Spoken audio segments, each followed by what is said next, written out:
কি বন্ধুরা, সবাই ভালো আছেন তো?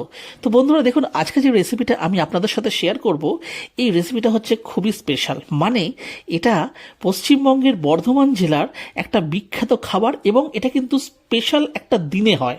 সেটা হচ্ছে সরস্বতী পুজোর দিনে এই রান্নাটা হয়, এবং এটা পরের দিন বাসি খাবারও একটা প্রচলন বা প্রথা এটা আছে। তো বন্ধুরা, এটার নাম হচ্ছে বেগুনের ঝাল বা কড়াইশুঁটির ঝাল, মানে এই নামেই এটা কিন্তু পরিচিত। তো এটার স্পেশালিটি হচ্ছে যে এটা কিন্তু নতুন আলু দিয়েই হয়। এটা বছরের যে কোনো সময় হতে পারে, কিন্তু পার্টিকুলারলি এই সরস্বতী পুজোর দিনে যে রান্নাটা হয়, এটা কিন্তু এই স্বাদটা কিন্তু সারা বছরে আর কখনো হবে না। তো চলুন রেসিপিটা আমি আপনাদের সাথে শেয়ার করি।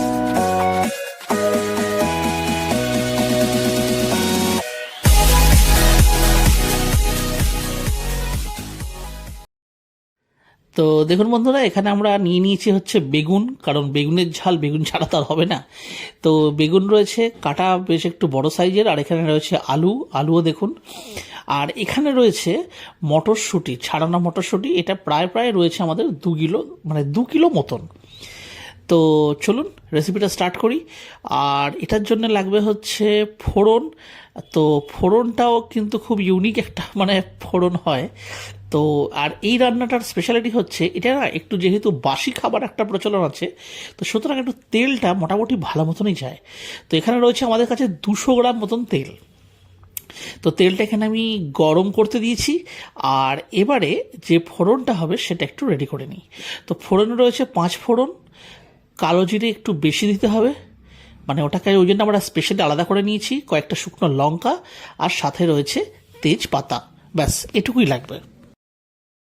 তো দেখুন বন্ধুরা, একটু কাছ থেকে আমি আপনাদেরকে দেখিয়ে দিই যে আমাদের কাছে মিডিয়াম সাইজের বেগুন ছিল, তাই দেখুন বেগুনটাকে আমরা 4 টুকরো করে কেটে নিয়েছি। একটু বড় করে কাটতে হবে। আর এই যে দেখছেন আলু, এটাকেও আমাদের মিডিয়াম সাইজ ছিল, তাই জন্য আমরা এটাকেও 4 ভাগে ভাগ করে নিয়েছি। আর বন্ধুরা, সব থেকে যেটা বড় কথা, যে এটা কিন্তু নতুন আলু দিয়েই করতে হয়, এবং বছরের আপনি যে কোনো সময় তৈরি করুন, এই এখন যে স্বাদটা হয়, মানে এখনকার এই সরস্বতী পুজোর সিজনে যে স্বাদটা, যে ফ্লেভারটা হয়, সেটা কিন্তু সারা বছরে আর হবে না। তো দেখুন, এখানে তেলটা মোটামুটি আর একটু গরম হবে, ততক্ষণ আমি মশলাটা রেডি করে নিই। তো বন্ধুরা, এখানে প্রথমে আমি নিয়ে নিচ্ছি দেখুন সর্ষে বাটা, আর নিয়ে নেব 2 চামচ মতন জিরের গুঁড়ো। তারপরে নিয়ে নিচ্ছে এখানে ধনের গুঁড়ো, এটা হচ্ছে প্রায় 3 চামচ মতন, কারণ ধনের গুঁড়োটা একটু মানে আর কি একটু বেশি যাবে। আর এখানে আমি নিয়ে নিচ্ছি গোলমরিচের গুঁড়ো, জাস্ট 1 চা চামচ। সাথে নিয়ে নিচ্ছি লঙ্কার গুঁড়ো। এবারে বন্ধুরা, এটা যে যেমন ঝাল খায় মানে সেই হিসেবে নিতে হবে। আর এটার সাথে আরেকটা যে ইনগ্রিডিয়েন্টটা যাবে সেটা হচ্ছে, মানে যে মশলাটা যাবে সেটা হচ্ছে হলুদের গুঁড়ো, দিয়ে সামান্য একটু জল দিয়ে এটাকে একটা পেস্ট আমরা তৈরি করে রেখে দেবো। ব্যাস এটুকুই হয়ে গেল। আর এখানে কাঁচা লঙ্কা নিয়ে নিয়েছি, কারণ এটাও ওই রান্নার একটা পার্ট। এখানে তেলটা দেখুন, আমাদের দেখুন ধোঁয়া বেরোচ্ছে, মানে তেলটা কিন্তু রেডি হয়ে গেছে। এই সময় আমরা দিয়ে দেবো ফোড়নটা।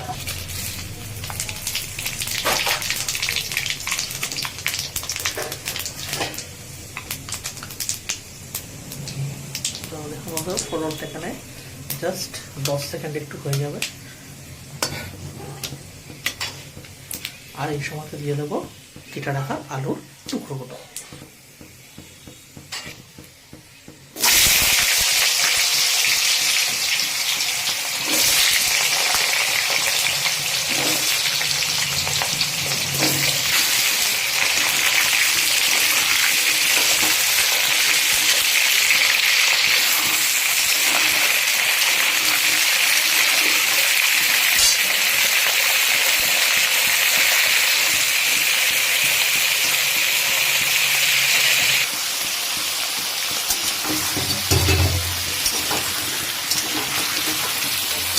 দেখুন আমাদের এটা কিন্তু হাই ফ্লেমে আছে।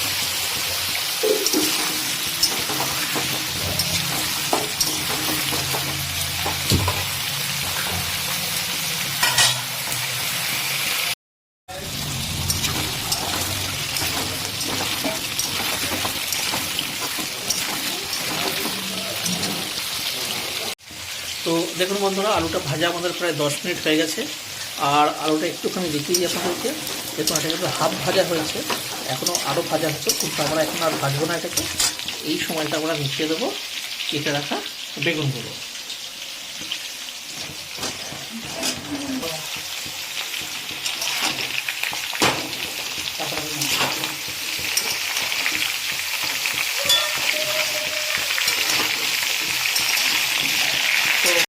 তো বন্ধুরা, যারা এই রেসিপিটা জানেন তাদের কথা আমি বলছি না, বাট যাদের কাছে এই রেসিপিটা নতুন তারা এইটা দেখে ভাবতেই পারেন যে এত বড় বড় বেগুনের টুকরো।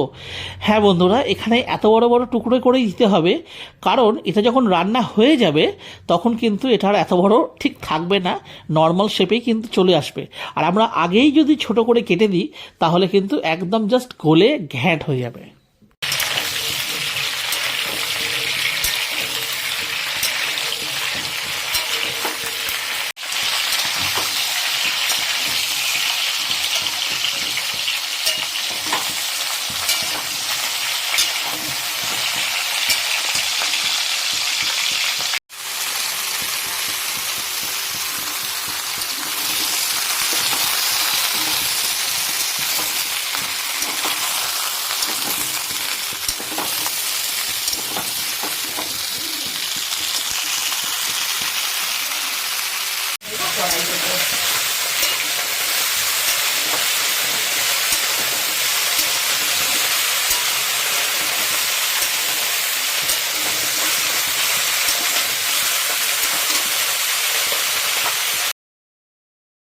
তো দেখুন বন্ধুরা, এখানে বেগুনগুলো দেওয়ার পরে প্রায় 20 মিনিট মতন আমাদের ভাজা হয়ে গেছে।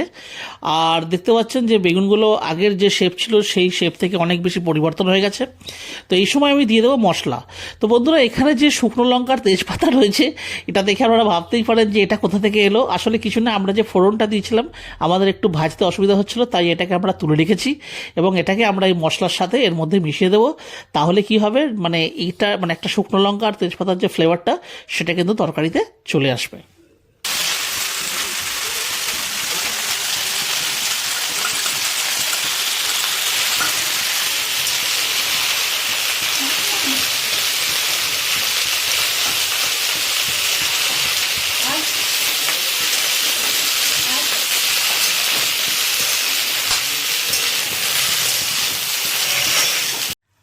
তো এখানে দেখুন, যে মশলাটা আমরা দিলাম তার সাথে এটা ভালো করে মিক্স করে নিতে হবে। আর এখানে দেখুন, আমি যে কাঁচা লঙ্কা যেগুলো ছিল সেগুলো কিন্তু চিড়ে দিচ্ছি না, জাস্ট গোটাই দিতে হবে। আর এখানে আমাদের কাছে যে 2 কিলো যে মটরশুঁটি ছিল, মানে ছাড়ানো মটরশুঁটি, সেটাকে এই সময়তে এটার সাথে মিশিয়ে দিতে হবে, কারণ এটা কিন্তু ভাজা বা আলাদা কিছু হবে না, এটার সাথেই রান্না করতে করতে এগুলো কিন্তু সেদ্ধ হয়ে যাবে। আর মানে এই রান্নাটা বন্ধুরা, সত্যি কথা বলতে কি, ছোটোবেলায় যখন আমরা খেতাম, মানে আমাদের ঠাকুমা বা আমাদের যে পিসিমা, মানে ট্র্যাডিশনালি যারা তৈরি করতেন, ওরা মানে মানে ওদের মানে ওনাদের হাতের যে স্বাদ সেটা তো মানে আনা সম্ভব নয়, কারণ ওনারা সত্যি ইউনিক প্রসেসেই তৈরি করতেন। এবং আজকের দিনে তো এটাকে গুঁড়ো মশলা দিয়ে তৈরি করা হয়ে যায় শর্টকাটে, কিন্তু তখনকার দিনে কিন্তু ওই ধনে, জিরে, লঙ্কা, তারপরে গোলমরিচ, এগুলো সব কিন্তু শিলে বেটে তবেই রান্না করতো। আর হয়তো সেই জন্যই এত ভালো একটা স্বাদ হতো তখন।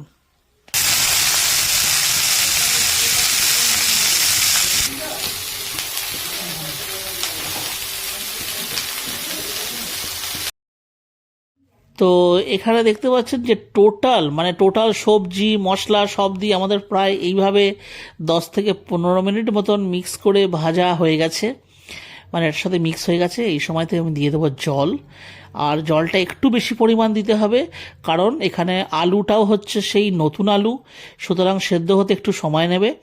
আর এখানে মটরশুঁটিগুলোও কিন্তু কাঁচা আছে। তো এইভাবে টোটাল ব্যাপারটাকে সেট করে নিয়ে আর আমরা এটাকে ঢাকা চাপা দিয়ে দেবো। দিয়ে ঢাকা চাপা দিয়ে মোটামুটি ওই একটু করে ঢাকা চাপা দিতে হবে, আবার একটু খুলতে হবে, এইভাবে জাস্ট করে এটাকে ভালো করে আগে সেদ্ধ করতে হবে। তো দেখুন বন্ধুরা, এখানে প্রায় আমাদের 20 মিনিট মতন হয়ে গেছে। আর এই সময় দেখুন একটু আলুটা কেটে দেখিয়ে দিচ্ছি, দেখুন সেদ্ধ হয়ে গেছে। তো বন্ধুরা, ভিডিওটা শুধু শুধু লেন্দি হয়ে যাবে, সেহেতু আমরা একটু স্কিপ করেই আপনাদেরকে দেখালাম। আর সত্যি কথা বলতে কি, মাঝখানে আমাদের ওই প্রতি 5 মিনিট 7 মিনিটে একবার করে ঢাকাটাকে তুলে একবার ওইটাকে তলা থেকে চালিয়ে নিতে হয়েছিল। এটা জাস্ট আমরা করেছি 2বার। তো এখানে আমাদের দেখুন এটা প্রায় প্রায় হয়ে এসেছে, তবে আর একটু হবে। আর এই সময়তে যেহেতু জলটা এখনও রয়েছে এখানে, এবং সুতরাং এটা কিন্তু আমাদেরকে হাই ফ্লেমেই করতে হবে, কারণ জলটাকেও কিন্তু শুকোতে হবে। আর সব থেকে যেটা বড় কাজ, নুনটা একটু চেক করতে হবে। কারণ একটা খাবারে যদি নুন মানে লবণ যদি ঠিকঠাক না হয়, তাহলে কিন্তু কোনো মশলার স্বাদটাই কিন্তু ঠিক মতন পাওয়া যায় না। তো এখানে দেখা গেল যে লবণের পরিমাণটা কম, সুতরাং আরেকটুখানি লবণ অ্যাড করে ভালো করে এটাকে মিক্স করে দিতে হবে।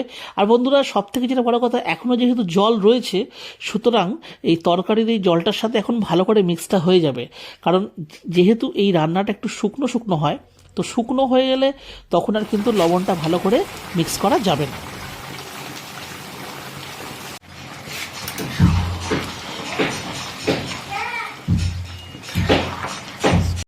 তো এখানে আমাদের লবণটা মিক্স করা তো হয়েই গেছে, আর এই সময় তো জল একটু রয়েছে, সুতরাং এটাকেও হাই ফ্লেমেই দেখুন এইভাবে মাঝে মাঝে চালিয়ে নিতে হবে। আর বন্ধুরা, সব থেকে যেটা বড় কথা, এত ভালো একটা সেন্ট বেরোচ্ছে, কি বলবো আপনাকে, সেই ছোটবেলাকার যে স্মৃতি, সেগুলো একদম টাটকা হয়ে যাচ্ছে, তরতাজা হয়ে যাচ্ছে।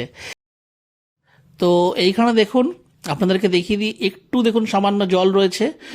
আর এখন এই সময়তে আমরা গ্যাসের ফ্লেমটাকে অফ করে দিচ্ছি, কারণ এইটুকু জল কিন্তু থাকবে। কেন? যেহেতু নতুন আলু, এটা কিন্তু পরে টেনে নেবে।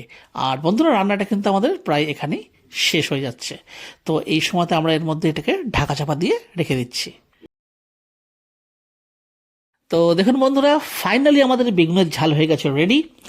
আর ভিডিওটা যদি আপনাদের ভালো লেগে থাকে, তাহলে অবশ্যই ভিডিওটিকে একটি লাইক দেবেন। তাহলে আবার দেখা হচ্ছে অন্য একটা ভিডিওতে, অন্য একটা রেসিপির সাথে। টাটা।